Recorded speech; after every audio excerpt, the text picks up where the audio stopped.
Being honest, this is the third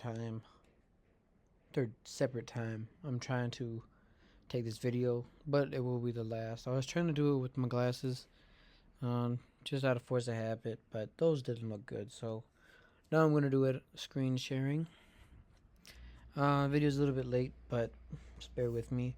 Did have a title slide, but I'm still shy, so I'm going to leave that one out. I'll try to go through this pretty quickly, just so it's not a terribly long video. I don't think anybody really cares about it that much, but these are the key insights that I got from the first interview I had with them. Then I crafted this to make a plan for them. Wasn't really looking for a job, but thought it'd be interesting for practice. And now I've been there for almost 2 months. Still haven't gotten paid. Supposed to get paid tomorrow, but I've been told that like 4 times. So we'll see if we actually get paid tomorrow. If I don't get paid by Saturday, downsizing sales on Monday, and I will not show up there anymore. So, anyways, day one I got there. Lot management, everything was overcrowded. Damaged vehicles were positioned in prime visible areas, like right in front where all the other cars were sold. Also, the right side of the lot, he had, I think 72 cars and 35-ish were good to go. So half of his lot is not available to be sold. These mechanic shop or needs body work, so just not good. Operational overload. The owner was working 12-hour days to manage everything, including the online presence, financing, maintenance, shop, detailing, body shop relationships, which is actually very impressive because he's 68 years old. English is his second language, and he's a very good worker. He did have other help, because I did apply for this position, I think like 8 months ago. But the other help, there's a family emergency and he's been gone. So the owner now has been there for a couple months by himself, really needing somebody. Space constraints. Once again, he's got all those cars. Half are for sale, half are not. It takes up so much space, there's nowhere to park. I actually parked across the street because I thought he owned it because it looked like the same colors. He said, no, you got to move. You're going to get towed there. So moved over, but there's no parking or clear direction. Customers are supposed to go through the lot. Inventory management and financing options. Vehicle selections are $6,000 to $25,000. Most sports cars are two doors. A lot of American made. Now he's actually shifted to Toyota and Honda, which I think is fantastic. Buying some Jeeps, which are pretty popular, and some Mazdas, which I'm a big fan of because I have myself. Profit structure. Now this was all over the place. They said 3 to 4 per car per sale. All the records are incorrect, so I have no idea how much money they're making or losing, because the last 2 years were losses, like actual losses, not avoiding taxes losses.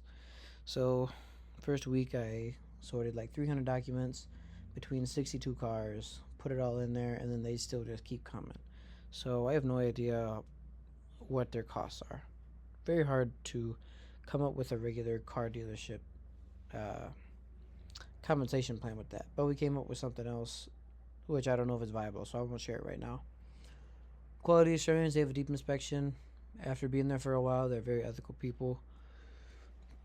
I was skeptical, just like everybody else is with used car dealerships, but everybody there is fantastic, very good. Every once in a while, some things are missed, or because there's so many cars, they just don't get to it right away. So whenever anybody, which is usually me, always tell them what's wrong with the vehicle first. So like there's an Acura, the back left window doesn't go down. Tell them that right away. We'll fix it free of charge. Something very popular, I didn't know it was so popular, was window cracks. But yeah, just good quality assurance. The biggest thing is that they're just very ethical people, because it is such a small operation. Some things do get missed or can't get to right away, but they're very ethical. Add-on services. They have extended warranties. We're signing a new one right now. Those haven't been hot at all, but they do protect us and the customer, but they are expensive. Found a new cheaper one, but we don't know what their percentage is for claims versus claims being paid out. Gap insurance. I was never a fan of this, but now I understand people I always bought things in cash. So I never had anything. If something went wrong with my car, I wouldn't care because well, obviously I care, but I'm not getting it as heavy as somebody um, who still has a loan on it and their car is shot. So now I actually see value behind it. I'm still not really selling it. I'm not making a big push. I just kind of ask them if they want it, explain it if they do. Probably not a very good salesman there, but I'm just coming around the corner. So I'm just starting to see the value in both of them, mostly in Gap. I don't really know about warranty. Like it helps us out a lot, but I don't know too much about the customer. At least for like $2,000, because that's a lot of cash.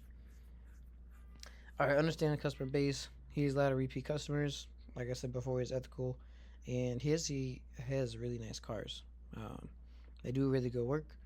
Diverse demographic, all age groups represented. He told me that there was a strong Latino customer segment.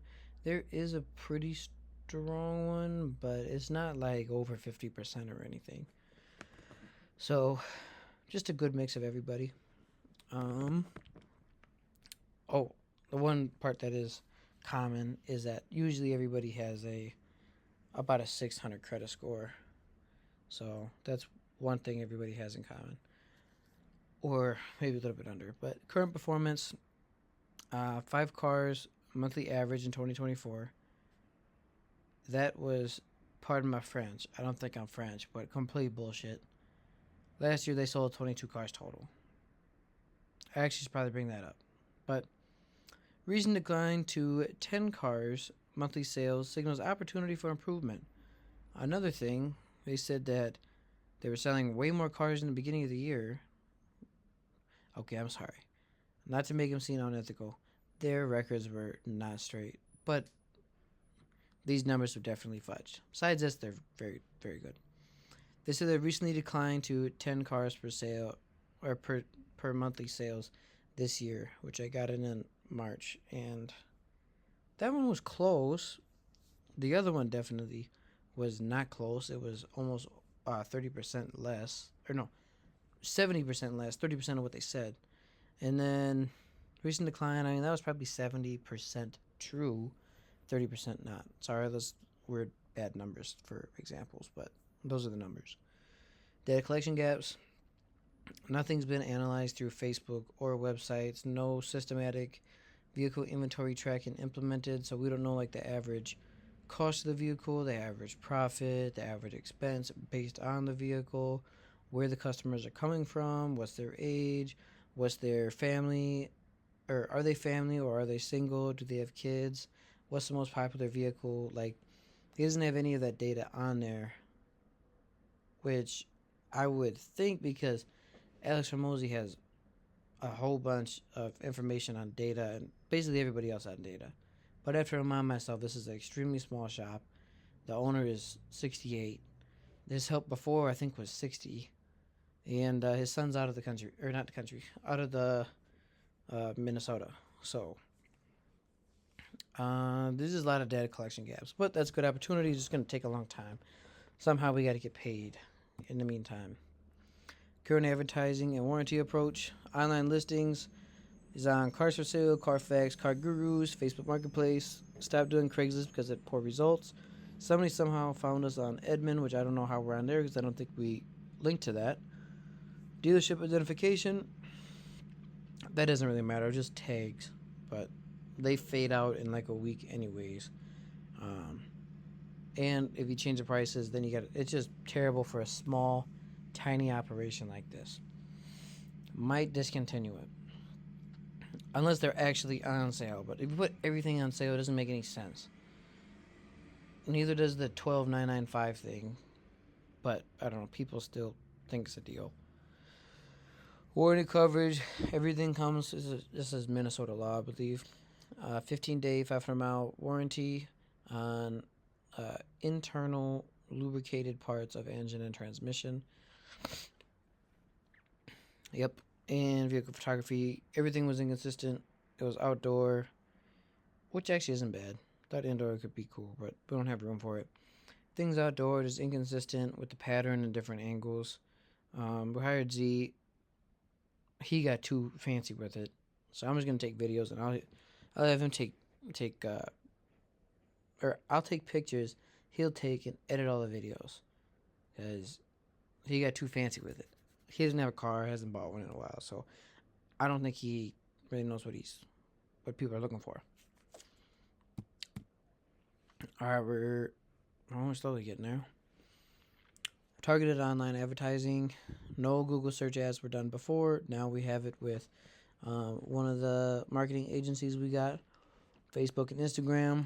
Haven't ran any Instagram ads. They weren't doing any of them before, but now we ran some Facebook ads. We got organic 4.1 or 4,100 views in 1 month organically, when his average before was 250, which took a big overhaul of absolutely everything on the page. Made a whole bunch of content through ChatGPT, checked it all, made it in Spanish, posted one of each every day, put it on the old story, and then started doing videos with Z, which I don't know if you guys have seen or not because everything's blurring together. Cover photos, different logo, blah, blah, blah, blah, blah. Fantastic. Then, a lot of work there. And you run a paid ad, you pay $70, and you get like 7,000 views in a week. So we got $200 worth. That we're going to spend tomorrow. See what happens there. And we're going to make that a 4-day. So hopefully going to blow up this downsizing sale. Facebook, Instagram, ads, and website. Create 30-second engaging customer testimonials. I'm scrapping that because that's awkward. We're going to ask for Google reviews, though. We have been. And I think we've gotten 5. Create clear call to action. That's just kind of language. I don't know. It's already done. And include vehicle inspection walkthrough. So once again, I gave this presentation to him when I didn't know everything. I'm just kind of filling in what had actually happened. So it's more interesting. There's a whole bunch of current website versus for current Facebook versus current reviews, and I matched it with a competitor. Different niche, but same principle. Outreach strategy. Let's see. Outreach strategy. So this was just saying. This was kind of fluff. I didn't want it to be fluff because I wanted to, for my own knowledge, I needed to make it super simple. But if you were to think about this for 30 seconds, these are things you would probably write down.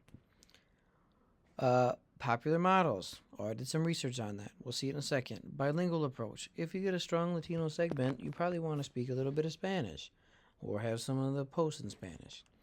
Platform priority. Determine which one's more popular. Which one do you get more qualified leads on? And then focus on that one. Ta-da. Market opportunity. This was just kind of something interesting I wanted to put. I was like, I don't know what's going to go on with tariffs, but you could be in a good deal. Even though half your inventory isn't for sale, you could still be in a good deal here. Because if every price shoots up, you got enough cars. Just, you need to get the body shop and the maintenance stuff done. And then you're good to go, which has not been happening. Test drive focus. Get them in a test drive. That was also some of the research. So now it's going to be going quicker. Minnesota's most popular cars. Toyota, Honda, couple trucks. Look at this. Most popular car among Hispanics. Toyota and Honda. Along with Chevrolet and Ford. Be like, everybody likes these vehicles. We should get those. We should can anything that's Nissan, Kia, Hyundai. I don't know anything about Teslas. Oh, shoot. We actually buy Jeeps. And we buy GMCs. But the GMC Acadia is his most popular car. Now, everybody likes a Jeep, but I don't think we've sold one yet. So maybe we should cut down on that. Definitely cut down on this spare part. Spare parts are ridiculously expensive. Everybody's scared of Kias, even though that they have recalls and have maybe fixed the theft. Nissan, it seems like all their transmissions go bad. Not a big fan of those at all. Unless you're driving a Nissan Altima. Then maybe you're fun. Cold calling. This was something random I came up with. Just a quick model.